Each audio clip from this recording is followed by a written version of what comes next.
travel experience to and from Kisumu and Nanyuki. That's not all. Enjoy a seamless travel experience on the Madaraka Express passenger service operating at 8 a.m., 3 p.m. and maeneo yaliyotengwa. Usalama barabarani unaanza na wewe. Ujumbe huu unaletwa kwako na Kenya National Highways Authority. Quality highways, better connections.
Yes, it's the first Saturday of the first month for the first edition of the Legends Edition of 2024. The date, 6th of January 2024, which some say could be the longest month this year.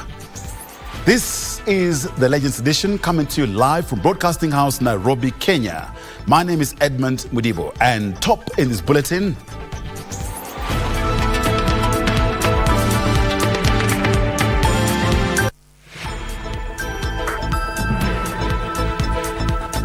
we are conducting an investigation into a murder of one popularly known as Sniper, and we have been to various scenes. Meru Governor Kawira's official residence sealed off. Detectives investigating the murder of Meru-based blogger Daniel Muthiani label it a crime scene.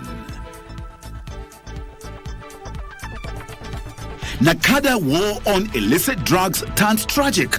Journalists and police officers injured during a shisha crackdown in Lavington by a multi-agency team.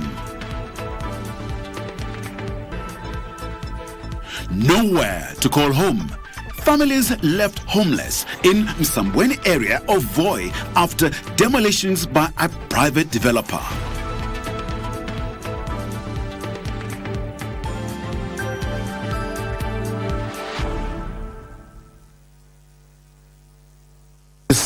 Your choice for news this evening. Our sign language interpreter is Lucy Mora. Detectives from the Directorate of Criminal Investigations Homicide Unit have sealed off Meru Governor Kawira Mwangaza's official residence situated at Mlimani Estate within Meru town, terming it a crime scene. The detectives were part of the team investigating the murder of blogger Daniel Muthiani, alias Sniper. The move comes barely 24 hours after the Meru County boss broke her silence over the murder of the activist, stating that DCI ought to get to the bottom of the matter and bring the blogger's killers to book.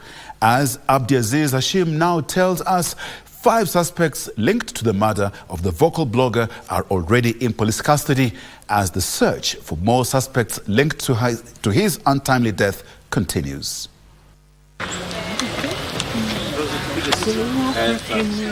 Sleuths attached to the Directorate of Criminal Investigations, the DCI Homicide Unit, Saturday morning pitched tent at the official residence of Meru Governor Kawira Mwangaza in Milimani Estate in Meru town, cordoning it off for the better part of the day.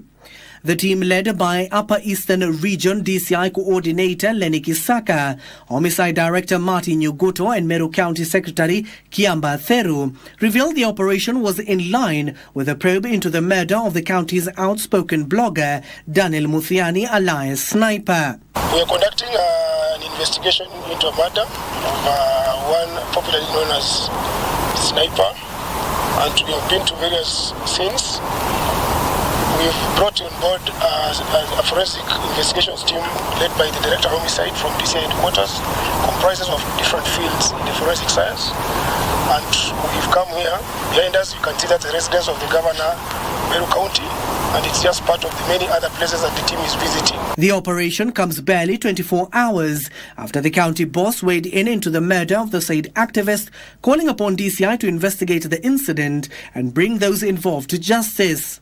So it's a continuous process that we are looking through the process of collecting whatever that is relevant to the matter that we are investigating, and we thought that we bring on board the county secretary, who is a senior government officer, to assist us coordinate investigations in this county, because some of the areas we're interested in, he's the one who can assist us. On Friday, police sought 21 days to hold 5 more suspects arrested in connection with the murder of Sniper.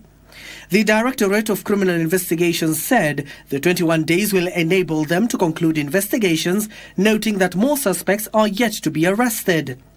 The 5 suspects presently in custody are Kenneth Mutua Gatiri, alias Gasigi, Frederick Morioki Kiungu, alias Pope, Franklin Kimathi, alias Duduras, Timothy Kinoti, alias Timo, and Murangiri Kenneth Guntai, alias Tali. According to the investigators, the deceased was lured by the 5 suspects through a phone call alleging that Governor Mwangaza wanted to meet him. So I want to assure you that the investigations are at a very advanced stage, and we believe that justice to that family will be very, very important to the nation of this country, to the nation called Kenya.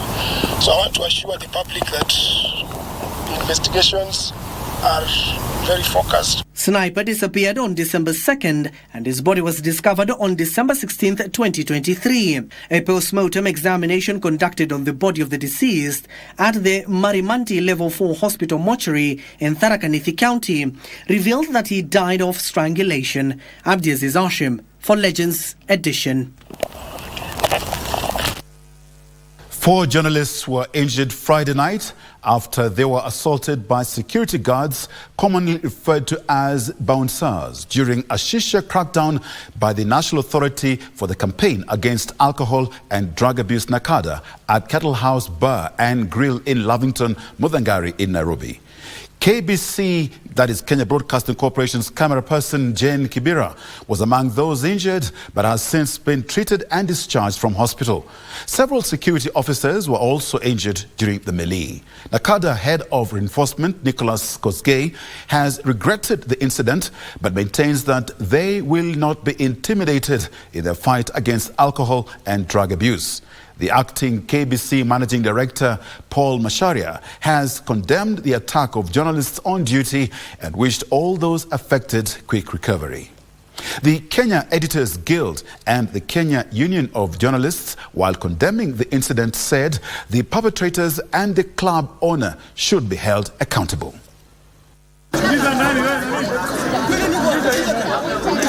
Drama ensued at Kettle House Bar and Grill in Lavington, Nairobi Friday night during a shiksha crackdown conducted by a multi-agency team led by the National Authority for the Campaign Against Alcohol and Drug Abuse.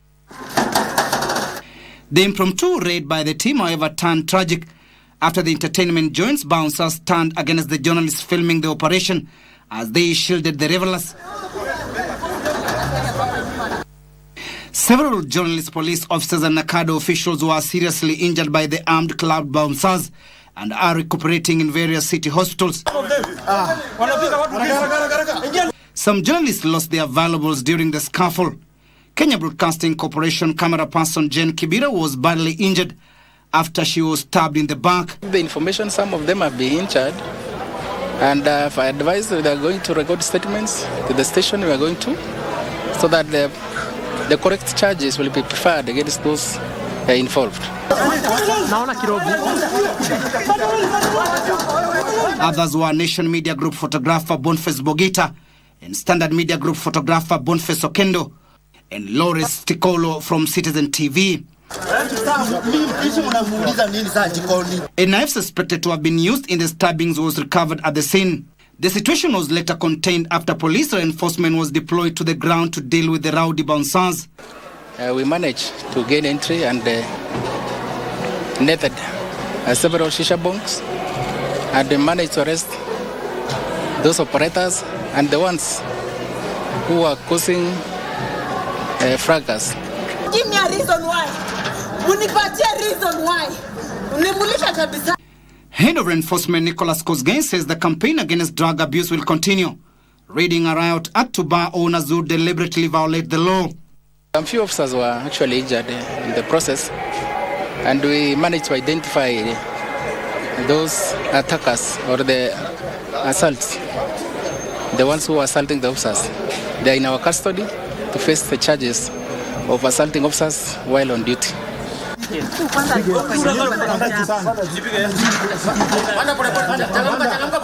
25 people have been arrested and were taken to Kileleshwa Police Station waiting to be charged on Monday. The Kenya Editors Guild, Media Council of Kenya and the Kenya Union of Journalists in a statement condemned the journalist attack, saying the perpetrators should face the law. Timothy Kipnosu for Legends Edition. Tens of families in Msambweni area, Voi, Taita, Taveta County will spend the night in the cold after their houses were demolished by a private developer who claims ownership of the land on which the families have lived for years. The affected families say that they were not served with any eviction notice. Years of a battle between families and a private developer at Msambweni over land ownership culminated in these. Families watch helplessly as their houses are brought down one after the other.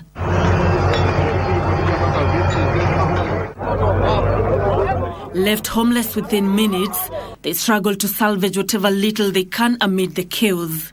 Efforts by Taita Taveta Governor Andrew Mwadime and Voi Member of Parliament Abdi Chome to halt the demolitions were futile. Matinga imejaa, wameweza kubomoa nyumba yangu imebomolewa iko chini hapa. Sasa tunashangaa tutaenda wapi? Shule ndio imefunguliwa. Mali ya kwenda peke yake hatuna, mali ya kukaa hatuna. Nyumba zinavunjwa na uharibifu umefanyika, vitu vya watu kuharibiwa ndani ya nyumba na hawatambui, hawataki kujua kwamba wewe ni nani ama wewe ni nani, wanavunja. Na hata ukiwaambia wasimame wanasema tunafanya kazi yetu, wanafuata order. Tumefanya bidii, mtu amechukua loan kujenga, alafu ghafla asubuhi naamka kwamba unaambiwa kwamba uruhusi kukaa pale, uondolewe. Na tumekuja hapa kuna machungu sana. Ukiangalia tingatinga hapo inaharibu mali ya watu. Residents whose houses were demolished claim they did not receive any notice from the private developer. Tukiwa tumeanza kubomolewa, wengine hata hatukupewa notice, tulikuwa tujui. Kama mimi nilikuwa ni mpangaji katika mtaa, nimeshtuka tukiwa tumefumaniwa asubuhi. Tingatinga imekuja na maskari, tukaanza kubomolewa manyumba yetu. Hatuna masehemu ya kuishi. Sasa hii ni bwenyenye anakuja anatubomolea nyumba. Tutaenda wapi? Utakuta matajiri wengi wana maheka na maheka. Maskini hata hana malpateni by 10 kuishi. Hii ni nini? Suluhu la kudumu liko katika NLC, National Land Commission. Hii kesi iko na National Land Commission na Sparkle na County Government. Wako na ufahamu mwafaka kuhusiana na swala la Msambweni. Na ni swala ambalo lingeweza kutatulika. They have maintained that the 54-acre piece of land was handed over to them by their forefathers. On the other hand, the private developer says he bought the piece of land intending to develop it and had won several court cases. Azimio la Umoja leader Raila Odinga has condemned the incident, calling for an immediate stop of the ongoing demolitions. Odinga says that times are pressing for Kenyans and hence losing a home should not be added to their burdens. Nancy Okware, Legends Edition. And in a related incident, at least 75 sponsored children at Our Lady of Peace schools in Karen might not report to school this Monday after they were evicted from a place they have called home by a group of unidentified individuals who claimed ownership of the facility. In a disturbing turn of events, a group of unidentified individuals, reportedly led by security officers from Karen Police Station and BM Security Company, forcibly entered the Our Lady of Peace schools. The invaders aggressively evicted all occupants and left the sponsored children and others stranded. Wakati nilifungua tu hivi, nilirushwa ndani ya maua. Na sister akashikwa shingo, akaambiwa sister you have to surrender everything. Sister wakaingia na polisi wakasimama nje wakavamia rooms zote. Land cruiser ya polisi ikakuja. Tukijaribu tufuate tuingie tena, hao maskari bado tu wanatufutisha nje. Sasa tukashindwa, tutafanya nini? Hakuna karatasi ambapo tulionyeshwa. According to William Kinuthia, a board member, the incident bears a striking resemblance to a past event at Langata's St. Mary's Hospital, where Assumption Sisters took over the hospital from the management. I was told it's Assumption of Sisters of Nairobi, the same people who had a case who took over St. Mary's Hospital. And it's very, very unfortunate because the same things which happened at St. Mary's Hospital, the long legal battle everybody knows, it has again come to Karen. Lawyer John Swaka has confirmed that legal proceedings will be initiated promptly to address the lack of proper documentation surrounding the unlawful eviction. This eviction, whichever way you may want to call it, has been done without any court process, without any court order, without any verification, if there were, of any order whatsoever. The police involved came to supervise this process without any directive from the court for them to participate in this illegal process. And so as it is, this institution has been left without any option but to move to court. Joan Junge for Legends Edition. A family in Kitengela, Kajiado County, is appealing to well-wishers to help them raise 2 million shillings to cater for the medical bill for their ailing father. Their father, Charles Otunga, was diagnosed with a heart problem last year. Otunga is suffering from a condition known as aortic valve ailment and has to go for weekly hospital reviews that have depleted his family's finances. Tall at 69 years of age. From a distance, one will be forgiven to think that Charles Otunga is in perfect health, but the father of 8 is ailing. July last year, doctors diagnosed him with aortic valve disease. That diagnosis has changed his life and that of his family. There is some water being formed in the lungs, and even the feet had started swelling. So when he sleeps, it's like the water comes upwards. So now he starts wheezing.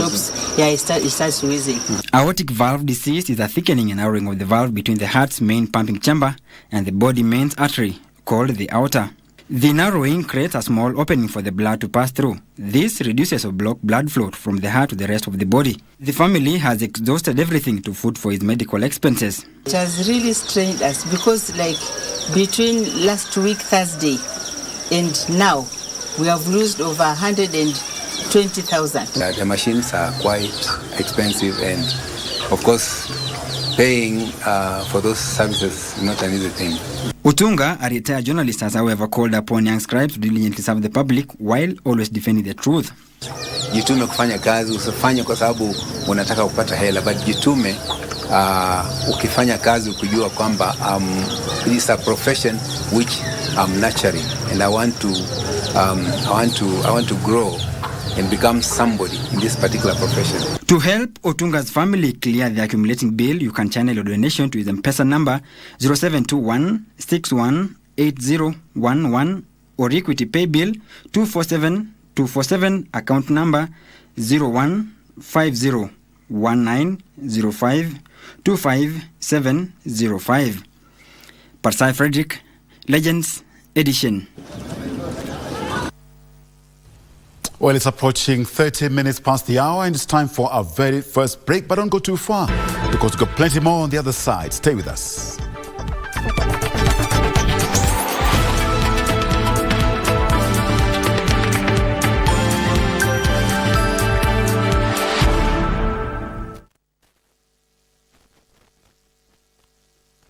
Mchezaji wa Loto Moto. Mungu awabariki sana. Ni wengi wanakushukuru bila hata wewe kufahamu. Niliona Mungu wa ajabu ameshuka. Ni wengi wanaokuaminia.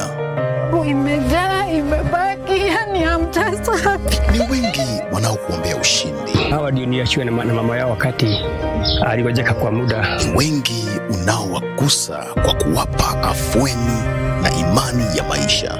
Asante na Mungu akubariki pia. Ni wengi unawatembelea. Through hii program ndo tunajua vitu zingine. Na imani yako inawapa amani. Akaaga juu ya kansa. Ushindi wako ni wa wengi. Roma niendanga, Roma. Asante mchezaji wa Loto Moto. Kwenye ulimwengu wa sasa, taaluma za mikono zina umaarufu mwingi. Jiunge na Sensei Institute of Technology tukupe ujuzi na uzoefu wa kushughulikia ulimwengu. Tunafunza taaluma kama plant operator, plant mechanics, kuendesha gari na trailer, kuweka CCTV na alarm, kuweka solar, kuweka stima, motorcycle, motor vehicle mechanics na electronics, teknolojia ujenzi wa mijengo, ujenzi wa barabara na mabwawa, hospitality na taaluma nyinginezo. Kujiunga nasi, beba kitambulisho chako na utembelee tawi letu lolote. Sensei College. My skills, my future.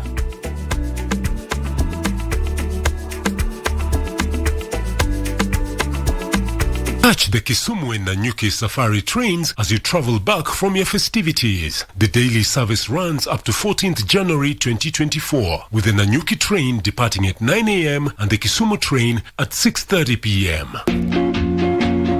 Lende, miezi ngapi? 2. Unaongeongea jinsi unavyotaka wewe. Ukisema nimwagia Mungu nataka nile nini? Shida yako iko wapi na mimi nakukufanya tu congratulations. Chunga sana. Mimi nilikufanyia nini unanibariki? Hata bariki wengine bariki wengine jamaa. Maisha yake ni showeti. Ay. To book, dial *639# or visit metickets.krc.co.ke. It's safe, affordable, reliable. For inquiries, contact us on 0709 907 000.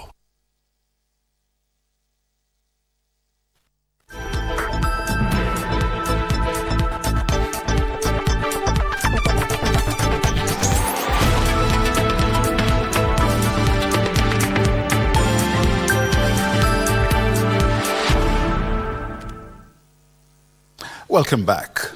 In a move aimed at stopping a possible security operation, Isiolo and Samburu members of the County Assembly have embarked on a campaign to recover stolen livestock in the area. And so far, 16 cows have been recovered, with residents being urged to surrender any cattle that has been stolen. The CS Interior Kithure Kindiki had listed Isiolo, Samburu and parts of Meru as the target for the next phase of the Operation Maliza Uhalifu as the fight against banditry and cattle rustling intensifies.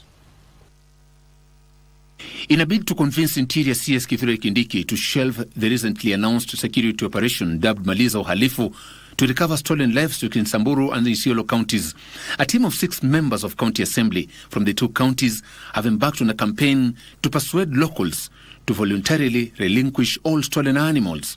The leaders, Kelvin Lemantan of Waso Ward, Samburu County, Peter Losu of Ngaremara Ward, Isiolo County, David Lemantile of Olduniro Ward in Isiolo County, Nicholas Lorot of Burat Ward in Isiolo County, Rebecca Lolosoli, who is a nominated MCA from Samburu County, as well as Francis Letimalo, a nominated MCA from Isiolo County, led successful effort that saw the recovery of 16 stolen cows after meeting elders from Larisoro village in Samburu East constituency. Tumepata tayari ng'ombe 16 Larisoro, na pia area yangu ya zebra ya Ngaramara tumepata ng'ombe 12. Na tunajua kwamba ikifika pengine kesho ama kesho kutwa pengine tutakuwa tunaongea kitu ambaye ya kufurahisha. Kwa hivyo tunakushukuru sana kwa sababu ya ile muda ambayo ulitupatia kama jamii tuweze kujipanga. Addressing journalists at Larisoro village, Waso Ward MCA Kelvin Lemantan and his Ngaremara Ward counterpart Peter Losu lauded area elders for embracing efforts to end cattle rustling menace. Ninaomba waziri, kama vile jana tumekuomba, sisi kama viongozi hapa tuko na changamoto. Kuna corridors kama kwangu corridor ya Losesia, hiyo ni corridor kubwa hadi Com, hakuna watu wanaishi huko. Ninaomba najua utafanya kutusaidia kutuongezea pia NPR. The meeting also saw names of 44 criminals from Samburu County suspected to be engaging in cattle rustling and banditry activities read out. Sampara Lengamonyak and Anthony Lerasia, both elders in Larisoro village, noted that locals had agreed to distance themselves from criminal activities. Nimefurahi sana kwa vile tuliunganishwa hapa na viongozi kwa kitendo ile tulifanywa na waizi, na hiyo tumesema tumekataa na tunataka tumekubaliana na serikali vile anataka na tutamfanyia. kwa sababu hata sisi wizi tumekataa. The next phase of Maliza Uhalifu is supposed to target Isiolo, Samburu and parts of Meru. Currently, the operation is being conducted in the North Rift as the Ministry of Interior works around the clock to eliminate the banditry and cattle rustling menace in the country. For Legends Edition, I'm Joseph Wahungu.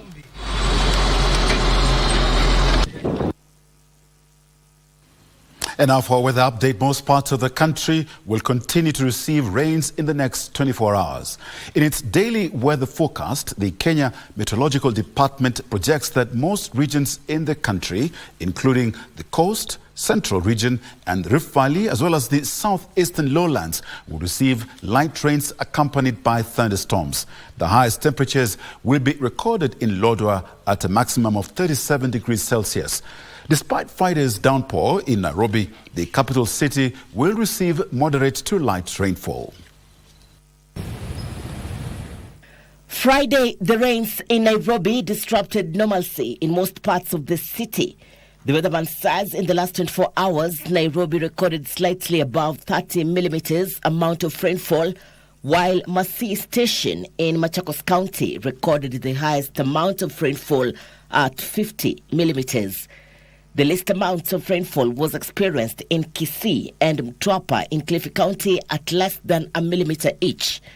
The Kenya Meteorological Department says there is no indicator of a life-threatening weather condition in the next 5 days in the country.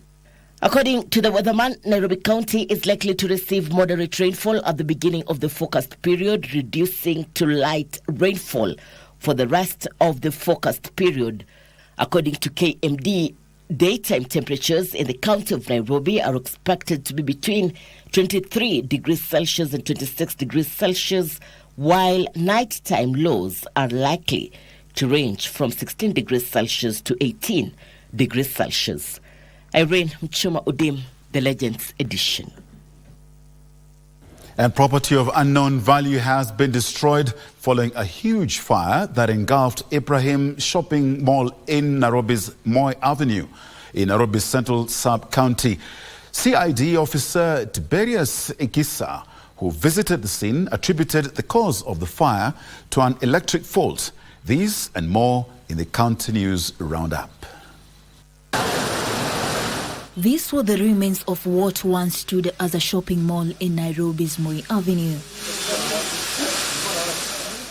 Stall owners at the mall woke up to a rude shock after their merchandise was reduced to ashes by the early morning fire. I tried to save what I could afford, but unfortunately I saved like 30% of my item. So it's a big loss. Confirming the incident, Assistant Superintendent of Police Amos Namasaka said that the fire affected the first and second floors of the shopping mall. People have lost so many properties of great value here. As you can see from behind, we are still struggling with it, but we are managing. And because of the difficulty to access the second and the third floor, that's why it has taken so long for us to contain the fire. The fire started at night. All the shops were locked. So we have to break the shops in order to access the first and the second floor and the third floor.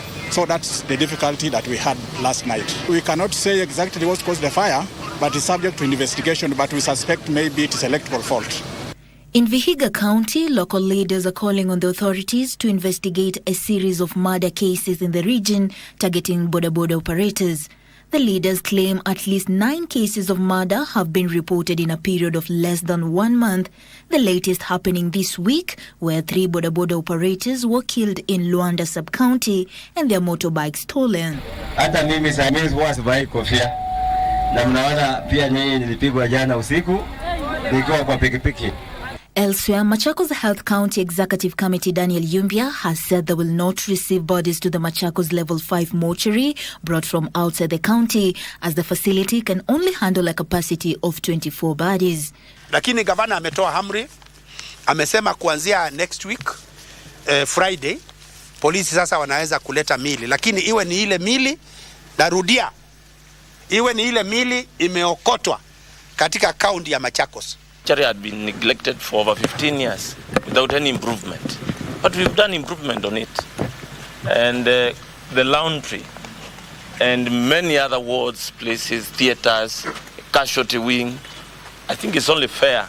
We cannot do politics with the state of health. Naenda kuweka bajeti ya kuweka funeral home moja hapa na ile ingine ile saidi ya hospitali ya Matu. Sababu ni gani?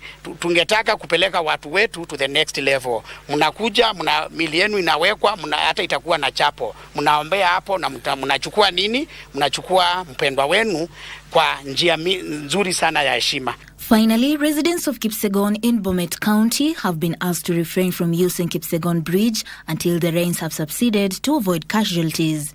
Pauline Nasimiu for Legends Edition. And in case you have been to the shores of Lake Victoria, chances are high that you've noticed some writings on the boats docked there. Do you know what the writings signify?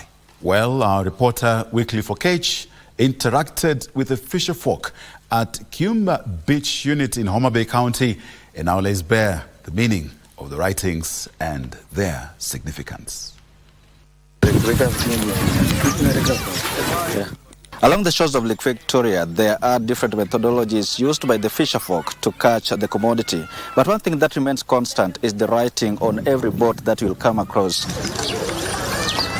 Boat naming is a popular culture among the fisherfolk around Lake Victoria and any other places where fishing is practiced.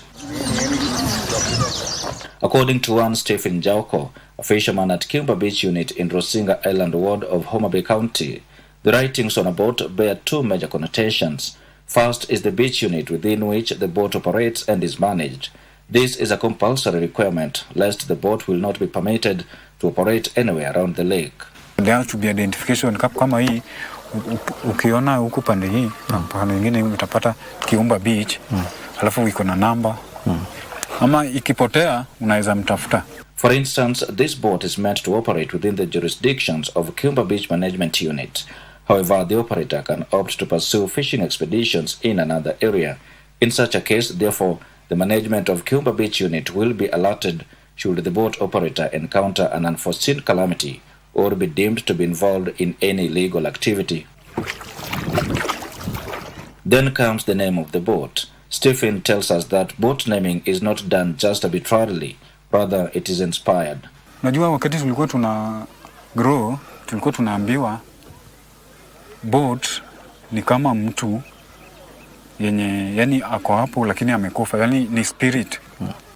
Kama umsat assemble all the material, kila kitu umeweka pesa ya fundi, ukianza kutengeneza hiyo itakuja kwa dream.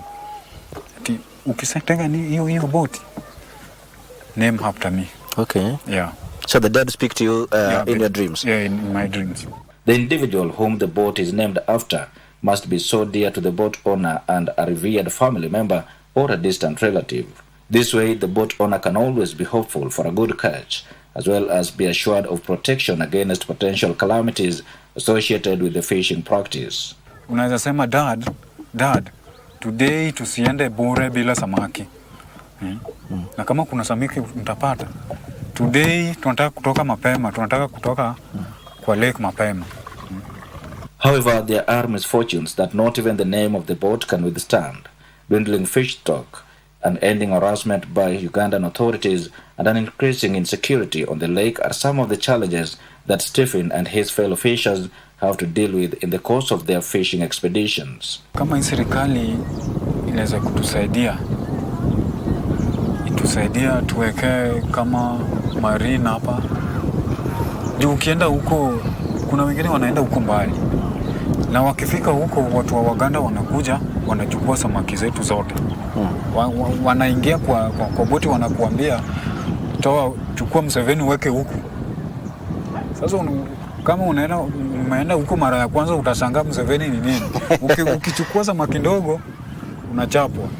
The dwindling fish stocks have rendered the fishing trade largely unreliable, hence the emergence of fish cages, which, according to Stephen, remain a preserve of the wealthy fishers. Hii sasa ni shida tu juu hakuna uwezi weka tumaini yako kwa hii lake sasa.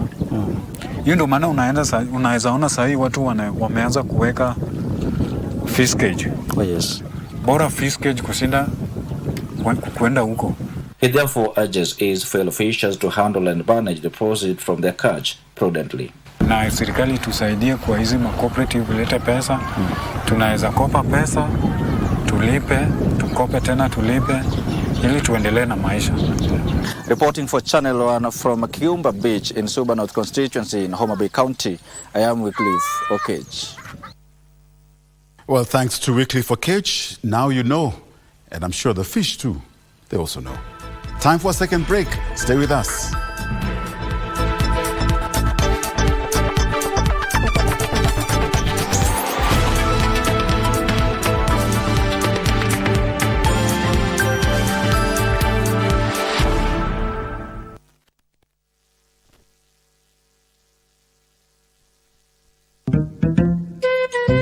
What about mambo fantastic even not scholastic? Chota kuchota na Hatia Supermarket imerudi. Ukifanya tu shopping ya shilingi 1,000, wewe unaingia kwa promotion ya chota kuchota na Hatia Supermarket. Watu wanaendelea kushinda ndani ya Hatia Supermarket.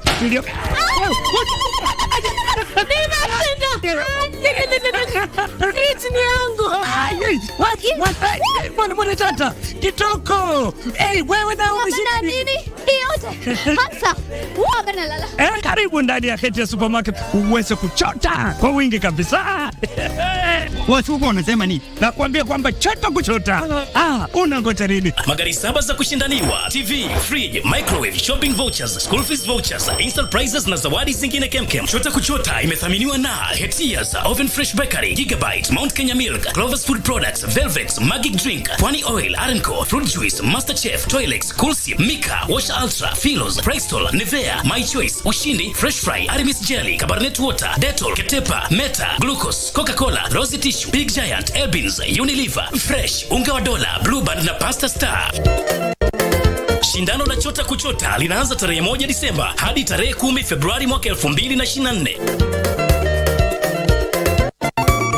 Hatia Supermarket, a world of choice. Cheza Loto Moto. We've gone ahead tukamaliza pia school fees ya your other kid. Thank you God.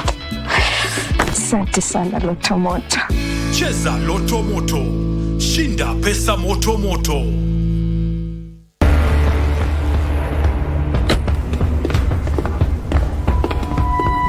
敌人的进攻加强，目标仍然是科学界的高层。王冕教授，看完了这份名单，你有什么感受吗？4次，黑球下一次是否听下？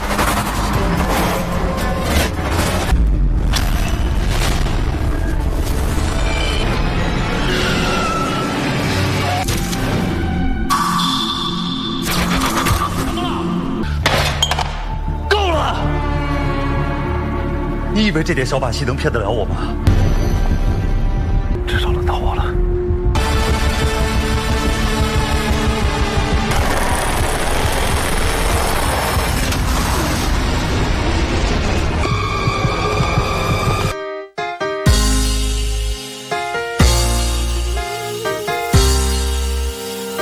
In the name of Jesus Christ, Mungu anatarajia ukanyange hatua mbele.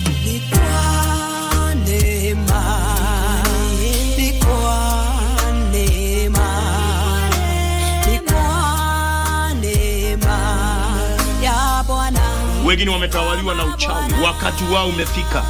Wewe umenitazama siku ya leo. Neema na kibali cha Bwana kikawe juu ya maisha yako.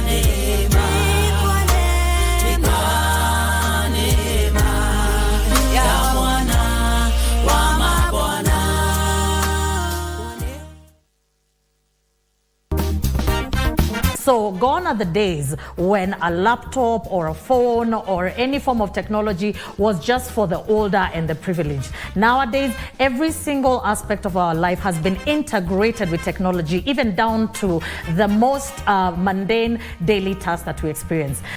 Let's not have addiction in the first place. So try and restrain screen time from your children.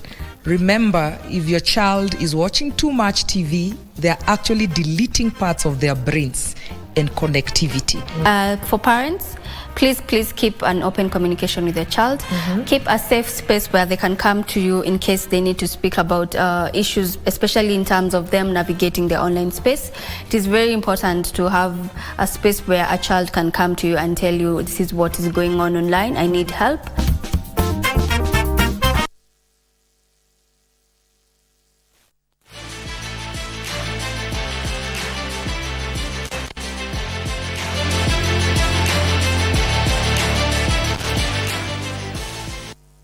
Well, fresh from depleting the Ingo Hall population during the festive season is legend Topi Liambila with the sports news. Stay with us. Topi.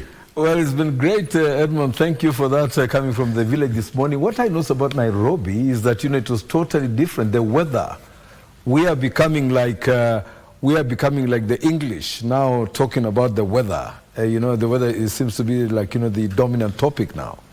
Well, indeed, but sports news must go on, and this is the channel. Topi? Thank you. Just like my colleague introduced me, I'm Topi Liambila with the sports segment of the Legends edition this Saturday evening. And of course, despite the weather being dreary, we still have some very interesting reports from the sporting world. And the Prison A women's team relay team emerged victorious in the 4x100 meter women's relay at the second Athletics Kenya track and field weekend meeting held at the Ulinzi Sports Complex today. The race was used to prepare a team that will represent Kenya in the World Relay Championships set to be held in May in Nassau, Bahamas. Sela was on the spot to tell us this story. Easter Magari led Prison's women relay team to victory after crossing the finishing line in a time of 46.60 seconds, while Police A and Police B finished second and third respectively. Maximila Mali timed 47.11 seconds, while Veronica Mutua clocked 48.1 seconds.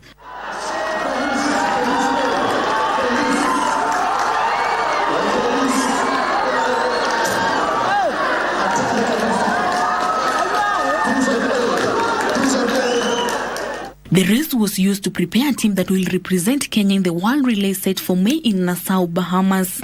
So this year I'm looking forward to making to the 4x1 team, the World Relays. It will be a good test. Yeah. We want them now to compete here locally, and then we select the team that will be competing in Bahamas. And before that, we will have the relays in the US. And then from there now, if everything goes well, then they don't have to come back. They can actually go from there to Bahamas.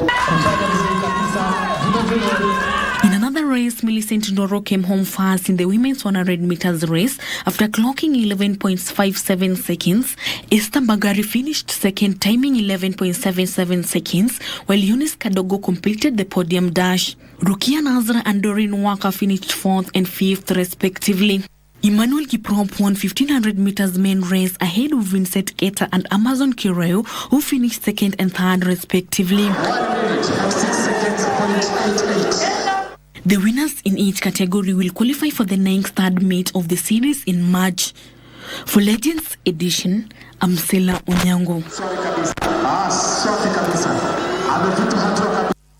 Very interesting to note that very beautiful track there, the Ulinzi Sports Complex, at least something away from the Nyayo and Kasarani that we are normally used to. Now over to the Scrabble, we have got the Kenya Scrabble Federation, which has begun a series of qualifiers for Team Kenya to 2 major continental events to be held in March this year. Kenya will be represented both in the All Africa Games in Ghana and the East, Central and Southern Africa Championships in Botswana in March. Akinyi with the details.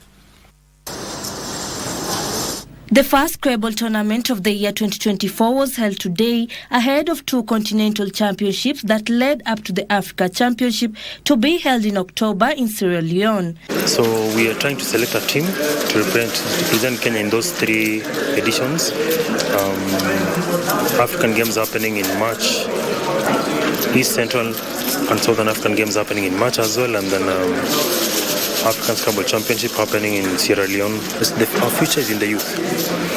That's why you're seeing that we have high school kids. Luckily, they're opening school next week. So those who are still on holiday have joined us today for this tournament. So we really want to invest in the youth. because that's where the world is going. A team of 6 players each will be selected to represent Kenya in the All-Africa Games in Ghana and the East Central and Southern Africa Championships in Botswana, both tournaments being held in the month of March. Kenya was recognized for having the most robust players and will host the next year's East and Central Africa Scrabble Championships. It's been really good. So far, so good. Everything is okay. Everything is running smooth. My love for Scrabble and all of us, the love for Scrabble has brought us to do many tournaments, and we hope for the best this year, 2024, and that we're moving on forward and far, and that this game is going to take many of us far and help us improve in our various schools. So Scrabble is a game involving language and mathematics.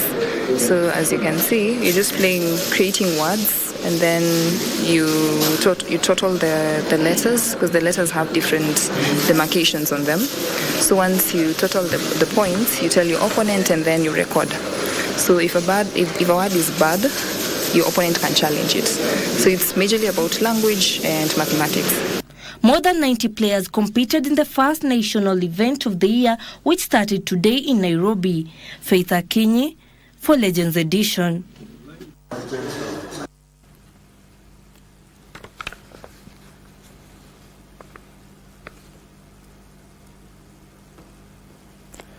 Now, from the handball scene, we have got veteran national handball team goalkeeper Victor Otuoma is among the players in the camp preparing for the upcoming 2024 Africa Men's Handball Championships set for Egypt. The Cereals Club player is expected to make the cut when the final squad is named on Wednesday by head coach Brian Matthews. A squad of 24 has been in non-residential training for close to 2 weeks in preparation for the 26th edition of the Continental Championship, slated for the 17th to the 27th of this month in Egypt. The competition will act as the African qualifying tournament for the 2025 World Men's Handball Championship, with the top 5 nations qualifying. The team is set to leave the country on the 15th of the month, ahead of the tournament that brings together 16 teams. Team Kenya will rely on the experience of long-serving players like Equity Bank's Paul Ondara. I want to thank my fellow players from club level and to the national team, the technical bench, even being able to, believe in me, believe in what I've been able to do for the team for the last assignments that have been given. So I feel privileged. So most of the players here are top notch wa Kenya, wale wazuri wa Kenya kutoka kwa clubs tofauti. Tumewachukua tukaweka pamoja, so by now sifikiri kuna tatizo yote. Tumecheza na Rwanda, tukakuja tukacheza na Uganda. Rwanda pia wako kwa hiyo mchuano, so we are looking forward to those teams that we've met here and the ones we haven't met before. And now we shall take a short break. When we get back, more from the sporting world.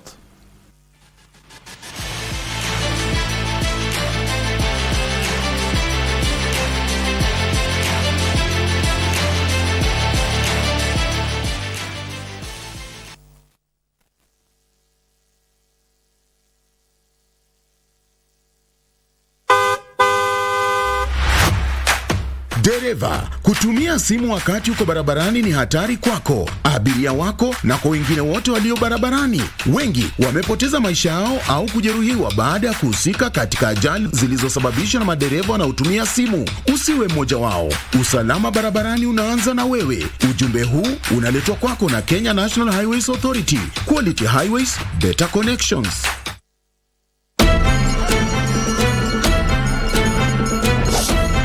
Get ready for the captivating return of the FKF Premier League, exclusively on KBC. Brace yourself for the thrill of football as 18 teams battle it out for glory. Every week, KBC brings you not one, but 2 heart-pounding matches, delivering the best football action right to your living room. The stakes are higher than ever. The league champion takes home a handsome prize of 5 million shillings and also earns the honor of representing Kenya in the prestigious CAF Champions League. Feel the adrenaline, experience the suspense. experience and join the roar of the crowd as we celebrate the return of Kenya's football legacy. The FKF Premier League, live and exclusive on KBC Channel 1 and KBC radio stations. Save the date, mark your calendars and get ready for the ultimate football spectacle. Coming to you live only on KBC. KBC, your true sports partner.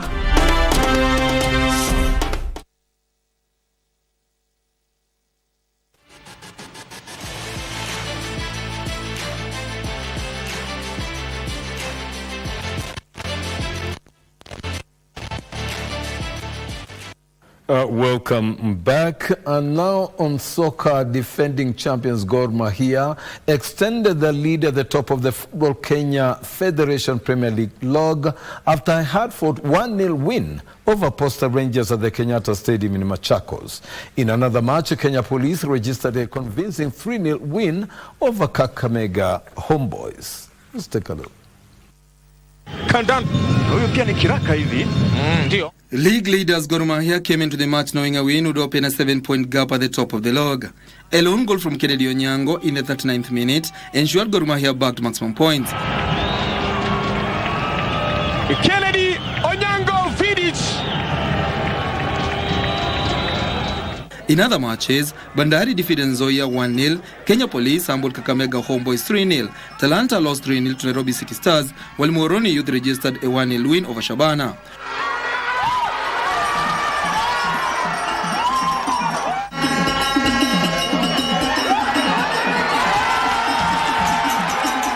Gor Mahia currently leads the log with 37 points, 7 ahead of second place Posta Rangers. Nairobi City Stars, Bandari and KCB complete the top 5 teams in the standings.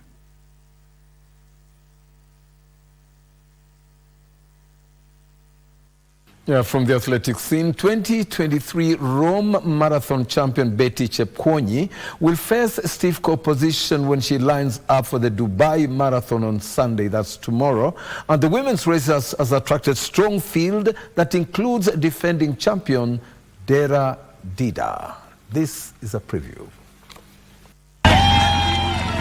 Chepkwonyi, who made a breakthrough by winning Italy last year in a time of 2 hours, 23 minutes and 2 seconds, faces defending champion Dera Dida, who won last year's race in 2 hours, 21 minutes and 11 seconds. Also in the field is Osaka Marathon winner Ethiopia's Ivan Hailu. Hailu has victories in Rotterdam in 2022 and Osaka in 2023, while her personal best of 2 hours, 20 minutes and 19 seconds came after finishing third at the 2019 Amsterdam Marathon. However, Chepkwonyi said she's ready to spoil the Ethiopian dominance in Dubai. I'm well prepared for the race and I'm really ready to rock the street of Dubai.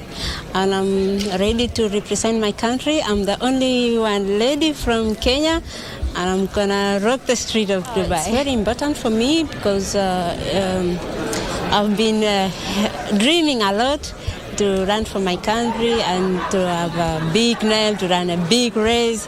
And I'm so happy. It's a big privilege for me, also for my future career. I'm very much happy for this. In the men's category, Ethiopians Workines Tadesse and Kabede Tulu are tipped favorites to win their first Dubai Marathon titles. Tadesse has a personal best of 2 hours, 5 minutes and 7 seconds from Hamburg Marathon in 2022, while Tulu has a personal best of 2 hours, 5 minutes and 19 seconds. Confidence from Betty Chepkwonyi. All the best in tomorrow's action. Now, substitute Davide Fratesi struck in added time as the Serie A leaders Inter Milan snatched a 2-1 win over Hellas Verona, who missed a late penalty in a drama-filled clash at the San Siro on Saturday. The win stretched Inter's gap at the top of the table to 5 points over second-place Juventus, who visit bottom side Salernitana on Sunday. Lauro Martinez had given Inter an early lead before Thomas Henry squashed late in the second half. Some of the action here. A defining year in the career of Simone Inzaghi and the history of the Nerazzurri. Inzaghi intends to throw his...